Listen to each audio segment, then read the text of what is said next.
नमस्कार मित्रों, मेरे स्पिरिचुअल कनेक्ट पर आप सभी लोगों का हार्दिक अभिनंदन है। मित्रों, आज मैं आप लोगों को नारद भक्ति सूत्र के अंतर्गत सूत्र नंबर 27 के बारे में चर्चा करूंगी। उससे पहले एक अनुरोध है मित्रों आप लोगों से, यदि मेरे स्पिरिचुअल कनेक्ट को आप लोगों ने सब्सक्राइब ना किया हो तो सब्सक्राइब कर लीजिए और ज़्यादा से ज़्यादा लोगों को शेयर भी कीजिए। तो चलिए हम लोग शुरू करते हैं सूत्र नंबर 27 के बारे में। जिस दीनता की नारद यहाँ प्रशंसा कर रहे हैं, जिस दीनता की नारद यहाँ प्रशंसा कर रहे हैं वह साधारण दीनता नहीं अपितु भगवान से संबंधित है। सार यह है कि भक्त वही करता है जो कृष्ण को प्रिय हो। हरि भक्ति विलास में सनातन गोस्वामी शरणागत जीव के 6 लक्षण बताते हैं तथा उनमें से प्रत्येक भगवान के आगे विनम्रता का द्योतक है। कृष्ण के प्रति पूर्ण शरणागति के 6 अंग कौन कौन से मित्रों सुनिए। भक्तिमय सेवा हेतु अनुकूल वस्तुओं को स्वीकारना, भक्तिमय सेवा हेतु अनुकूल वस्तुओं को स्वीकारना, भक्तिमय सेवा हेतु प्रतिकूल वस्तुओं का वर्जन, कृष्ण द्वारा रक्षण में दृढ़ विश्वास, अपने निर्वाह हेतु भगवत कृपा पर एकनिष्ठ निर्भरता का भाव। 5वां है भगवान की इच्छा से पृथक किसी भी इच्छा का अभाव। 6ठा है भगवान के आगे सतत दीन और विनम्र बने रहना। तो ये 6 अंग हैं जो भक्ति के मार्ग पर अग्रसर करते हैं लोगों को। दीनता कृष्ण को प्रिय है, दीनता कृष्ण को प्रिय है और इसलिए भक्त विनम्र होता है। यदि भगवान ने कहा होता कि उन्हें अभिमान अधिक प्रिय है तो भक्त अभिमानी हो जाता। वास्तव में कभी कभी भगवान अपने अंतरंग मित्रों द्वारा दिव्य अभिमान का प्रदर्शन तथा उनके उलाहने सुनना पसंद करते हैं। भगवान की योग माया शक्ति के प्रभाव से कृष्ण के गोप बालक मित्रगण स्वयं को उनके समान समझते हैं और कभी कभी उनको चुनौती भी देते हैं। कोई बालक उनकी पीठ पर चढ़कर कहेगा, तुम किस प्रकार के बड़े आदमी हो। इसी प्रकार जब माँ यशोदा अथवा श्रीमती राधा रानी कृष्ण को डांटती हैं तो उन्हें अच्छा लगता है। ये प्रेम भक्ति में अभिमानी बर्ताव के उदाहरण हैं। किंतु नारद अधिक आधारभूत निर्देश की चर्चा कर रहे हैं कि अपने पर तथा अपनी क्रियाओं पर अभिमान करना भगवान को प्रिय नहीं है। ये विशेष चीज़ है। प्रत्येक व्यक्ति को यह स्वीकार करना चाहिए कि उसके सारे ऐश्वर्य भगवान द्वारा प्रदत्त हैं। ये तो बहुत सही चीज़ है। प्रत्येक व्यक्ति को यह स्वीकार करना चाहिए कि उसके सारे ऐश्वर्य भगवान द्वारा प्रदत्त हैं। जो भी कौशल, धन, सौंदर्य, यश या विद्वता हमारे पास है उसका अभिमान व्यर्थ है, क्योंकि ये सभी उधार के पंख हैं। भक्तिमय सेवा में जब हम कृष्ण का अनुग्रह भी पाएं तो हमें जानना चाहिए कि वह उनकी कृपा के कारण है एवं हमारी निजी महानता नहीं है। कभी कभी जब कोई भक्त अभिमान करता है तो कृष्ण स्वयं उसके अभिमान को कुचल डालते हैं, जैसा रास नृत्य के आरंभ में हुआ है। गोपियां कृष्ण के संग का अनुग्रह पाकर स्वयं को विश्व की सबसे सौभाग्यवान स्त्रियां समझते हुए शीघ्र ही बहुत अभिमान करने लगी। केशव कहे जाने वाले भगवान कृष्ण उनके व्यक्तिगत संग के सौभाग्य के कारण जगे गोपियों के अभिमान को तुरंत ताड़ गए एवं उन पर अपनी अहेतुकी कृपा दिखाने तथा उनके मिथ्या अभिमान को चूर करने हेतु वे अपने त्याग का ऐश्वर्य प्रदर्शन करते हुए तत्काल अदृश्य हो गए थे। व्यक्ति के पास जितनी अधिक शक्ति हो उसकी अभिमान करने की संभावना उतनी ही बढ़ जाती है। ये संसारी लोग तो करते हैं, ऐसा होता है। ब्रह्मा एवं इंद्र जैसे देवतागण कभी कभी अभिमान में पड़कर कृष्ण की सर्वश्रेष्ठ स्थिति भूल जाते हैं। वो सोचते हैं भगवान नहीं है, ये क्या लेंगे, लेकिन करते हैं भगवान ही का सब कुछ करते हैं। एक बार जब इंद्र कृष्ण से द्वेष करने लगा तो उसने घोर वर्षा द्वारा वृंदावन वासियों को दंडित करना चाहा, किंतु कृष्ण ने गोवर्धन पर्वत को उठाकर ब्रजवासियों की रक्षा की। इंद्र तब कृष्ण के पास आकर क्षमा मांगने लगे। तब इंद्र भगवान से क्षमा प्रार्थना करने लगे। इस भौतिक जगत में मेरे जैसे कई मूर्ख हैं।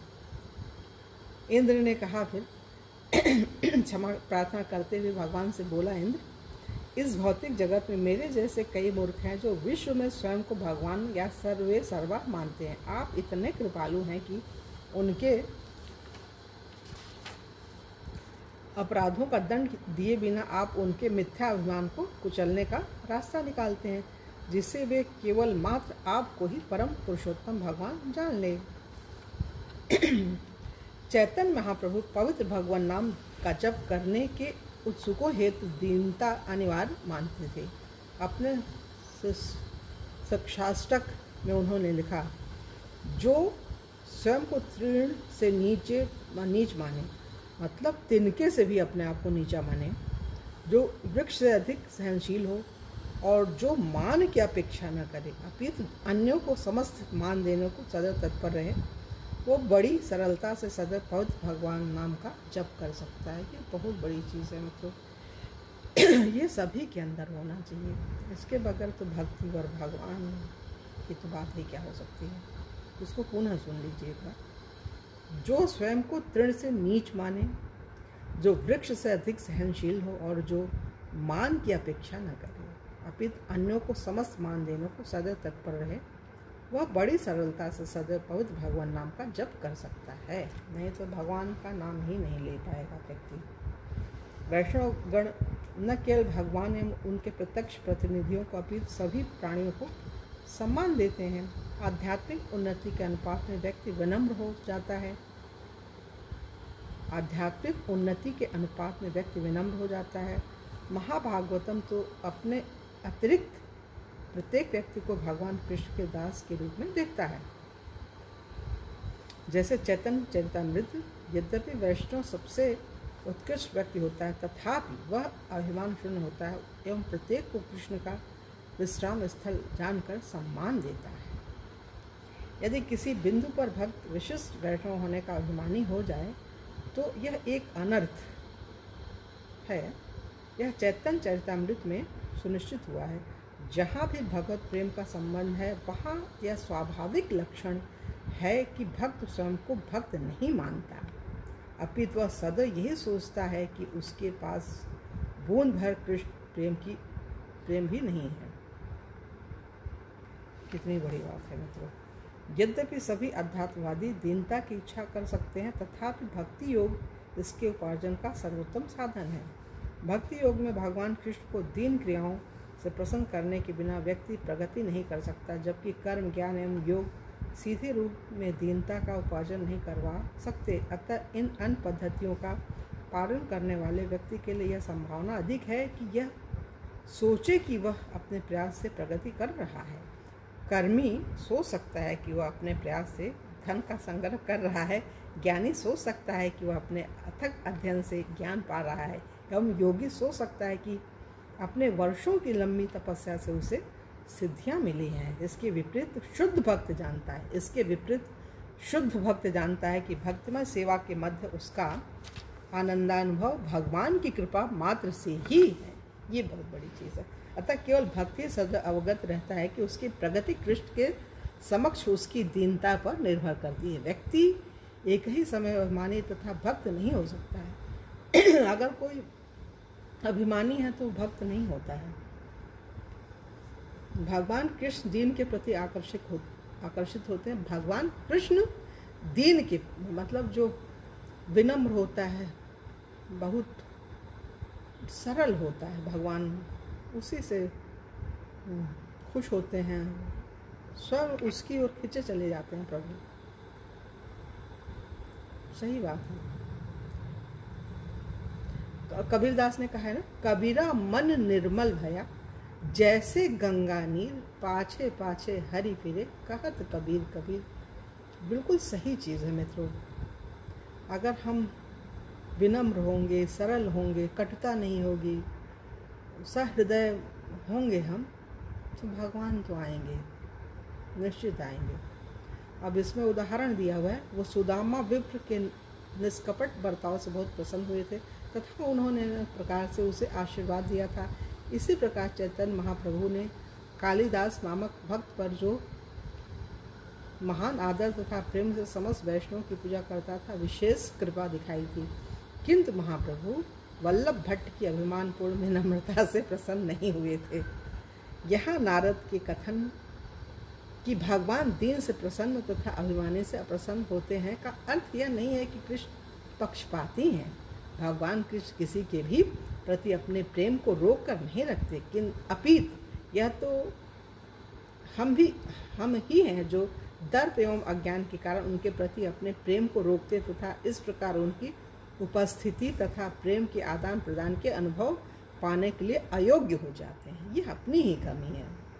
सूर्य सभी प्राणियों के लाभ के लिए चमकता है, किंतु उल्लू जैसे जंतु स्वयं को उसकी किरणों से छुपाते फिरते हैं। महान भक्त प्रहलाद महाराज श्रीमद् भागवतम में इसे इस प्रकार व्यक्त करते हैं। एक सामान्य जीव से विपरीत मेरे प्रभु आप शत्रु मित्र अनुकूल प्रतिकूल के मध्य भेदभाव नहीं रखते, क्योंकि आपके लिए ऊंचे नीचे की कोई धारणा नहीं। फिर भी आप अपने वरदान व्यक्ति की सेवा के स्तर के अनुसार प्रदान करते हैं। ठीक एक कल्पवृक्ष के समान जो व्यक्ति की इच्छा अनुसार फल देता है, ऊंचे नीचे को में भेद नहीं करता। ये उसमें भागवत में ये भक्त प्रहलाद बोल रहे हैं भगवान से। सही चीज़ है, उनका अनुभव है, भक्त हैं तो बताएंगे ही। और हम जैसे सामान्य लोगों के लिए अब तो इसमें बोला गया नारद भक्ति सूत्र में अपने आप को भक्त भी न मानो, तो ठीक है, हम जो भी हैं तो इस चीज़ को अनुभव कर रहे हैं। और भक्ति के मार्ग में बढ़ने के लिए नारद भक्ति सूत्र को पढ़ना सुनना सुनाना ये भगवान का ही काम है। ये भगवान के काम में लोग बड़े बड़े लोग विद्वान लोग लगे हुए हैं, तो जो हम जैसे सामान्य लोग हैं वो भी कुछ कह सकते हैं, सुन सकते हैं, सुना सकते हैं। तो उनको भगवान के काम को करना ही चाहिए, क्योंकि इतनी अराजकता इतनी भ्रष्टाचार ये सब देखते हैं संसार में तो बड़ा कष्ट होता है। ये लगता है कि ये सब दूर कैसे होगा। भक्ति रहेगी ना तो कम से कम समझ रहेगी, बचाव करेगा। भक्ति वाला आदमी ये है कि वो विनम्र तो होता ही है, तो कोई ऐसा सामान्य व्यक्ति उसके सामने आएगा ना तो वो अपना बचाव तो कर लेगा। कछुआ बन के लड़ाई झगड़ा तो नहीं होगी, कम से कम घर में शांति तो रहेगी। तो शांति के लिए भक्ति का होना अनिवार्य है। भक्ति है तो समझ लो व्यक्ति शांत है। बिना शांति के भक्ति नहीं मिलती है और ना उस राह पे व्यक्ति चल सकता है। मतलब ये यहाँ पे 27वां सूत्र पूरा हो रहा है और कल की वीडियो में आप लोगों से 28वें सूत्र के बारे में चर्चा करेंगे। तब तक के लिए जय हिंद, जय भारत। ओम शांति, ओम शांति, ओम शांति।